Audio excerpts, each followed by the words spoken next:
Lesson 12. Adding radicals.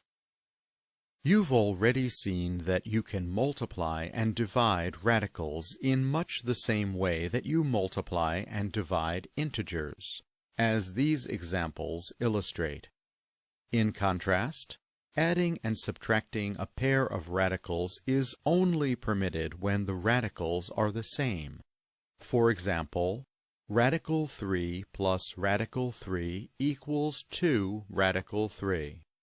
And radical 5 plus radical 5 plus radical 5 equals 3 radical 5. You can also add products of a whole number and a radical, provided that the radicals in each case are equivalent.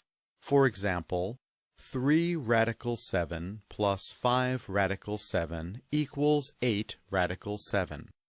And 10 radical 13 plus 6 radical 13 equals 16 radical 13. In certain cases, you can add different radicals by simplifying them first. For example, to add radical 8 plus radical 18, notice that radical 8 equals 2 radical 2, and that radical 18 equals 3 radical 2. Now, these two values have the same radical, so you can add them together, making the total 5 radical 2.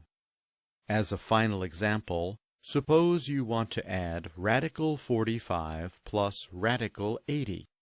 Simplify radical 45 as 3 radical 5, and simplify radical 80 as 4 radical 5.